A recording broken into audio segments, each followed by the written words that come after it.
ஒரு வயசான அம்மா இருந்தாங்களாம். அந்த அம்மாவுக்கு வந்துட்டு ரொட்டி மேலேயும் கறி மேலேயும் சாப்பிடணுன்ட்டு ஆசை இருந்துச்சுங்களாம். அந்த அம்மா என்ன பண்ணாங்களாம் தெரியுங்களா? தேவனுடைய வார்த்தையை கேட்ட மாத்திரத்துல தேவன் மேல நம்பிக்கையும் விசுவாசம் வந்து அந்த அம்மா என்ன பண்ணாங்களாம், கதவை சாத்திட்டு உள்ள அறைக்குள்ளாக ஜெபம் பண்ணிட்டு இருந்தாங்களாம். ஆண்டவரே, எனக்கு ரொட்டி மேலேயும் கறி மேலேயும் ஆசையாகுது.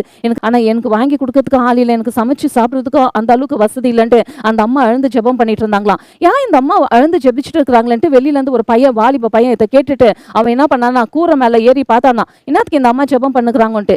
அந்த அம்மா ஜெபிச்சுட்டு இருந்தாங்களாம் ரொட்டிக்கும் கறிக்கும். அதை கேட்டிருந்தோம் உடனே இவன் ஓடி போயிட்டு என்ன பண்ணானா, ஒரு ஹோட்டல்ல இருந்து ரொட்டியோ கறியோ வாங்கி வந்துட்டு மேல இருந்து கூரை மேல இருந்து போட்டானா. போட்டிருந்தா அந்த அம்மாவுக்கு வந்து கீழே விழுற சத்தம் கேட்டுங்களா. சத்தம் கேட்ட உடனே கண்ணு திறந்து பார்த்தாங்களாம். பார்த்தாக்கா ரொட்டியோ கறியோ வந்துச்சான். ஆண்டவரே, நீங்க என் செபத்தை கேட்டீங்களா, உங்களுக்கு ரொம்ப நன்றியாப்பான்ட்டு அந்த ரொட்டியும் கறி எடுத்து சாப்பிட்ற நேரத்தில் அந்த வாலிப பையன் கதவை தட்டிட்டு வந்து சொன்னானா, அந்த ரொட்டியும் கறியும் வந்து நான் தான் உனக்கு போட்டேன் பாட்டி, உங்களுக்கு வேற யாரும் போட கிடையாது அப்படின்னு சொன்னானா. அப்ப அந்த அம்மா சொன்னாங்களாம், நான் உன்கிட்ட வந்து எதுவும் கேட்கல, என்னை படிச்ச ஆண்டவர் உன் மனசுல ஏவி எனக்கு வாங்கி கொடுக்கும்படியாக செய்தாருன்ட்டு. அன்பான கர்த்தருடைய பிள்ளைங்களை, நீங்க சின்ன காரியத்துக்காக ஜெபிக்கலாம், இல்ல நீங்க பெரிய காரியத்துக்காக ஜெபிக்கலாம், இல்ல மரண தருவாயில இருக்கிறதான என் குடும்பத்தை கர்த்தர் காப்பாற்றணும்னு ஜெபிக்கலாம், இல்ல என் குடும்பத்துல என் பிள்ளைங்கள வாழ்க்கையில நல்ல காரியங்கள் நடக்கலையே, நல்ல என் பிள்ளைங்களுக்கு வேலை வாய்ப்பு இல்லாம இருக்குது, நல்ல சம்பாதனை இல்லாம இருக்குது, என் குடும்பத்தை நான் எப்படி பார்ப்பேன், மேற்கொண்டு நான் எப்படி நடத்துவேன், நீங்க எது குறிச்சோ கவலைப்படாதீங்க. உங்களை விசாரிக்கிற ஒரு தகப்பன் உண்டு. அவருடைய பாதத்துல கண்ணீர் விட்டு ஆண்டுட்டு நீங்க ஜெபிக்கும் போது ஆண்டு உங்க ஜெபத்தை கேட்பார். உங்க ஜெபத்தை கேட்டு